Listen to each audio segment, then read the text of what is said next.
What's up, military millionaires? Today we're going to talk about morning routines. Now, having a morning routine is an incredible way to set your day up for success. And if you haven't read the Miracle Morning Millionaires by Elrod and David Osborn, I recommend it.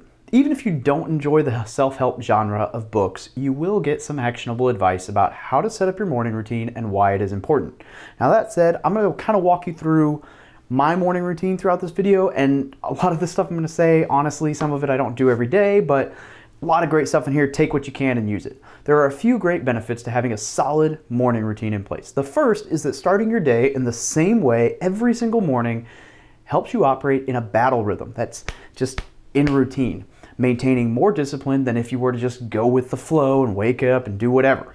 Second, you get to check a box off your to-do list first thing in the morning. Now, this will give you a small win and a sense of accomplishment that will help you wake up on the right side of the bed no matter how you slept.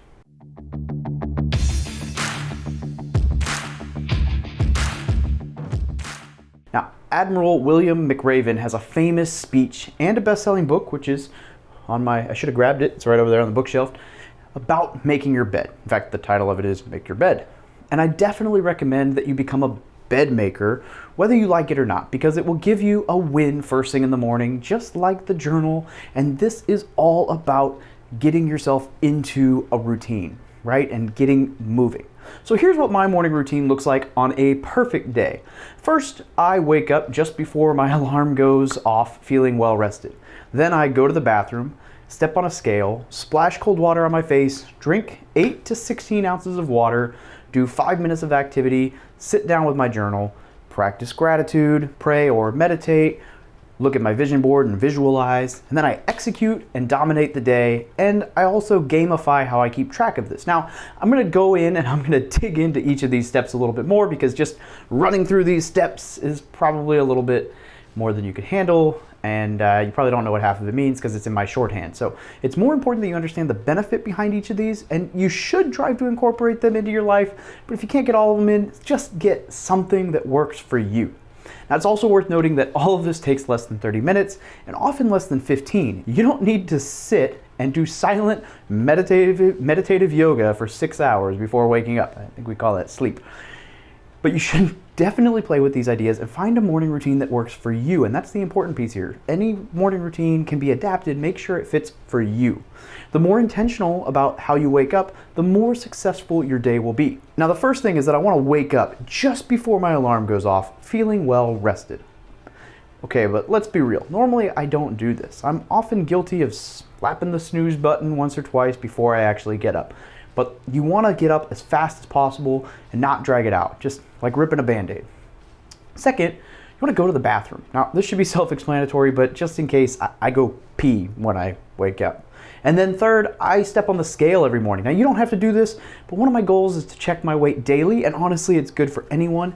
But this is a constant reminder that health is important, and the most consistent time for you to check your weight is first thing in the morning, because you go to the bathroom and you sweat at night, and it's before you drank any water, so you're at like a neutral weight, right? The fourth thing I do when I wake up is I splash cold water on my face. And let's be honest, you aren't always wide awake when you get out of bed. And that's especially true for me at the moment, since my first alarm currently goes off at 3:55 every morning, just to try to get stuff done before I have to go to work and begin my commute and all of that. Waking up early is great in a lot of ways, but sometimes I really struggle to actually wake up. So splashing cold water on your face shocks your system and jolts you into reality, and the colder the water, the better, and embrace the instant effects without having to feed your terrible caffeine addiction. It's okay to just wake up naturally. In fact, it's probably better for you. Don't tell the coffee people I said that. I want them to keep sending me free coffee.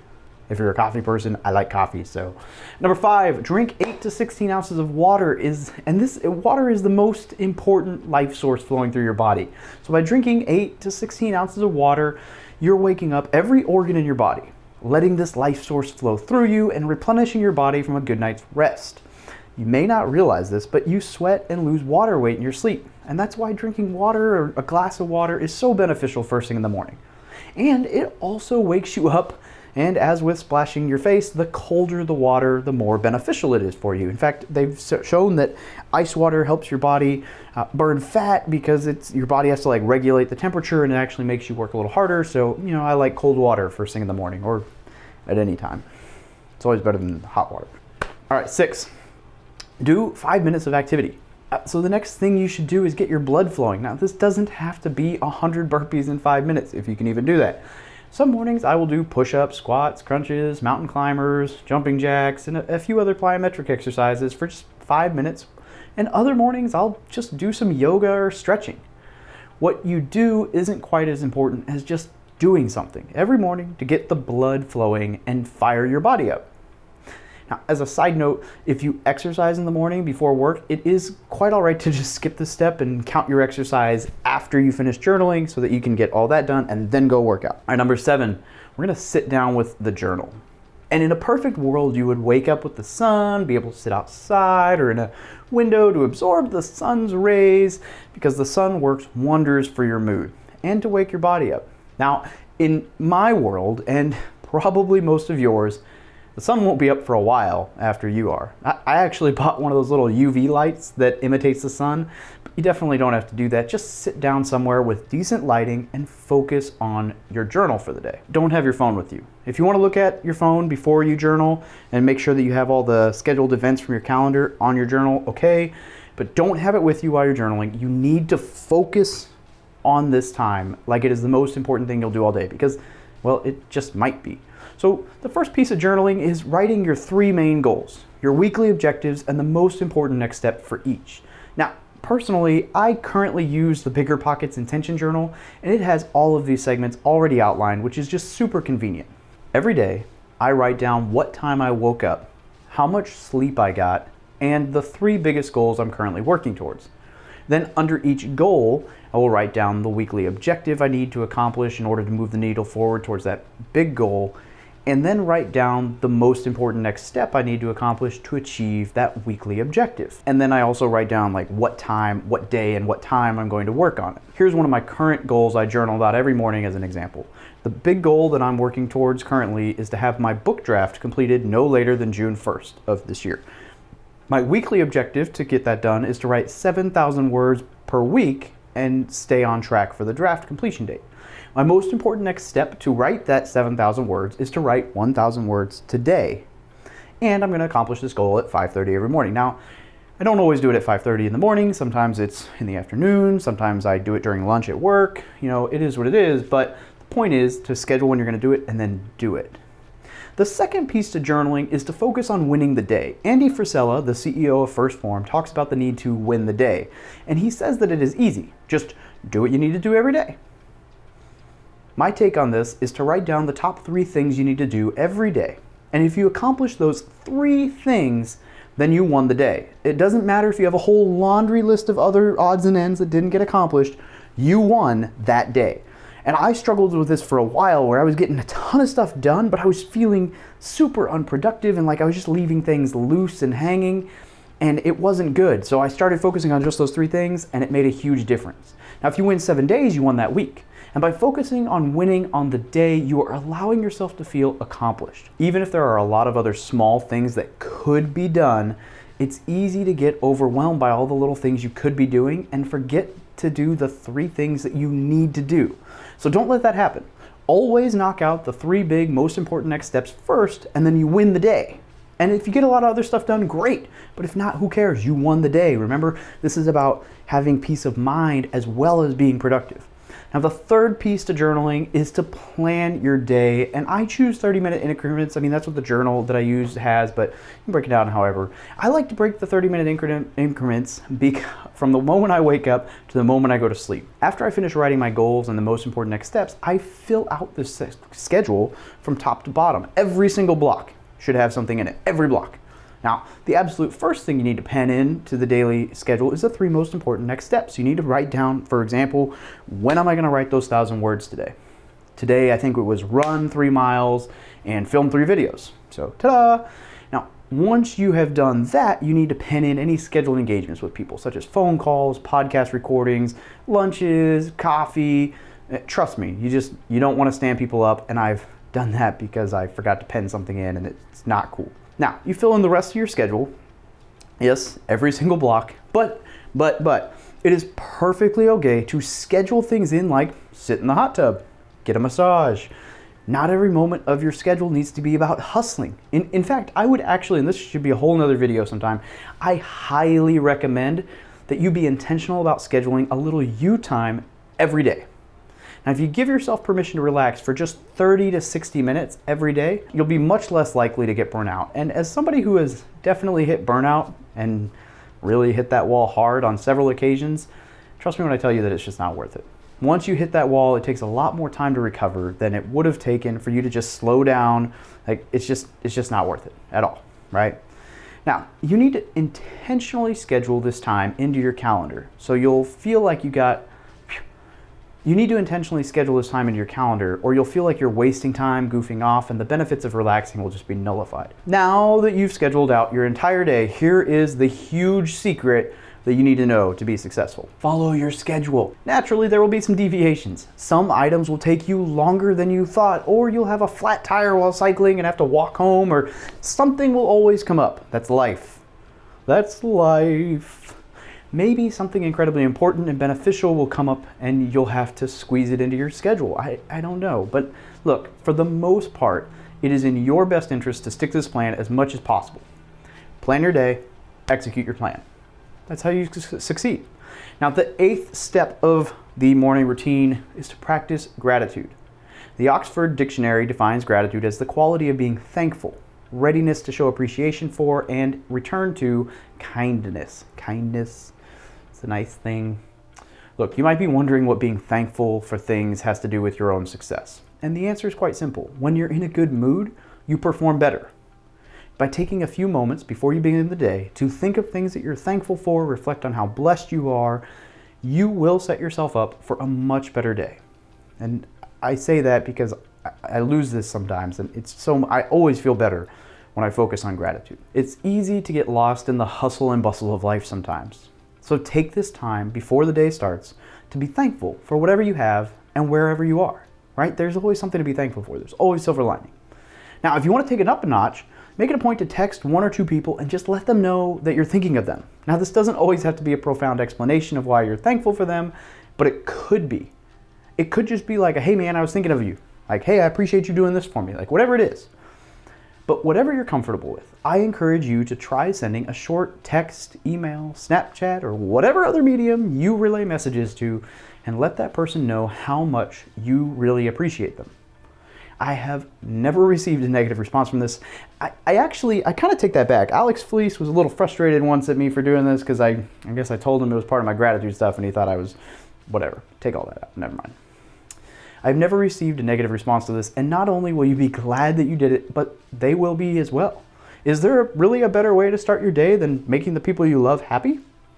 I don't think so. The 9th step of my morning routine is to pray or meditate. Whether or not you're religious, it is important to take some time for your spiritual health.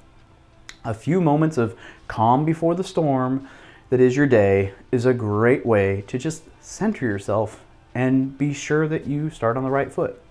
During this time, you can pray, meditate, or even just practice some breathing exercises like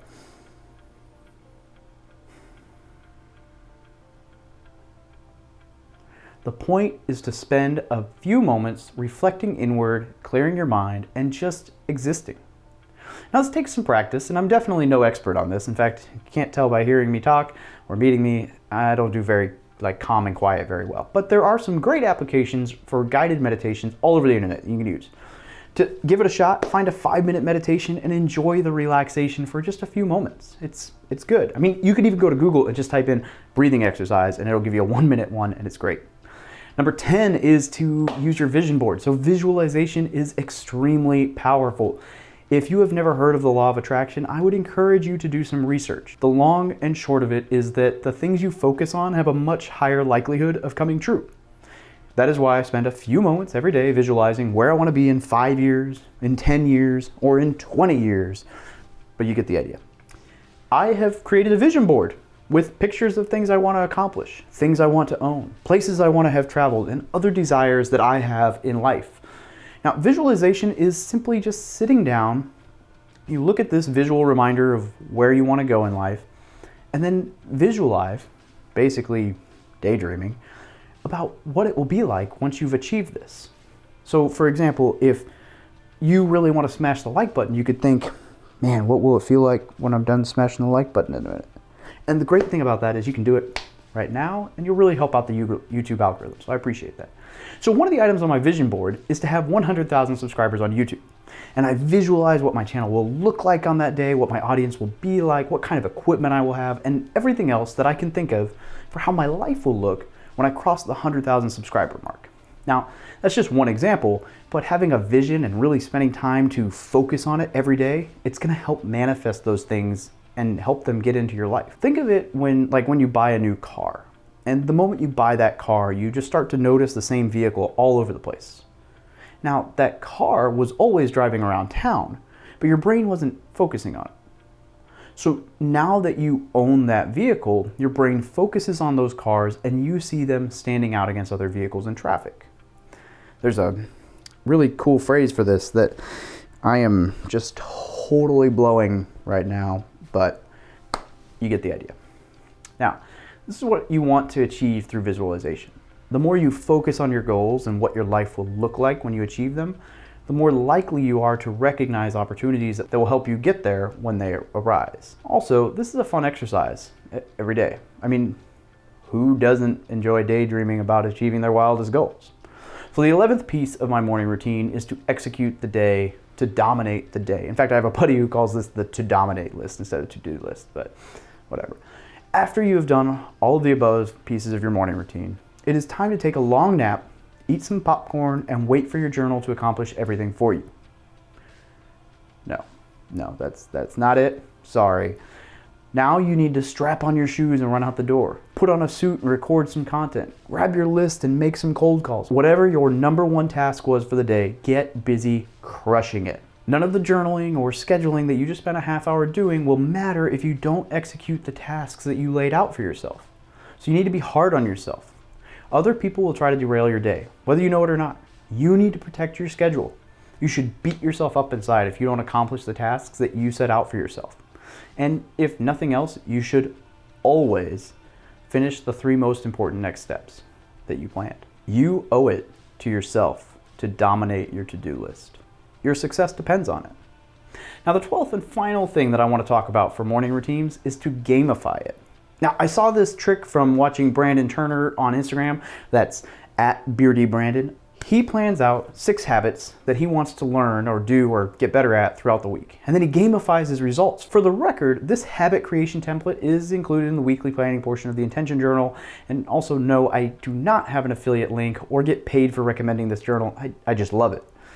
It's the best one I've ever used. Now, for example, this week my 6 habits are to write the 1,000 words for this book 7 times, write blog posts 3 times, work out 6 times, read 5 times, generally like an hour, focus on gratitude and my vision 7 times, and my diet and fitness 7 times. At the end of each day, I'm going to tally up which habits I did or did not accomplish, and if I did more or less of them. And then at the end of the week, I add this all up and I give myself a numerical value. One week I might have +3, which means I overshot my habits I wanted to form. And another week I might have -5, which means I just fell short of what I wanted to accomplish. But by turning this into a game to try to get one better each week, what you're doing is you're basically challenging yourself to be competitive, and you're honing in on your competitive nature, which is going to make you more likely to do these habit forming activities every day. Now, in my opinion, there's no better game you can play than trying to beat yourself at self-improvement. So the better you do, the more you win. If you get 1% better every day, you'll be amazed at what you accomplish over the course of the month, year, and lifetime. Now, the reality is that I don't accomplish every single one of these tasks every morning, and I kind of alluded to that earlier. There are many mornings when I'm running behind and I'm unable to do 5 minutes of exercise. Maybe I skip the 5 minutes of visualization in the morning. But the one thing, if you have to take all this and you have to throw it all out, the one thing that you should always do, and I'm going to challenge you to always do, is your journal. I mean, if nothing else, writing is therapeutic, but I can tell you firsthand that when I journal, I get shit done. And when I put off journaling in the morning, it's like just taking the rudder off and just floating around in the ocean. When you have no guidance to follow, it is very easy to waste half the day drifting about. Don't let that happen to you. Give yourself a purpose and a plan every single day and achieve your dreams.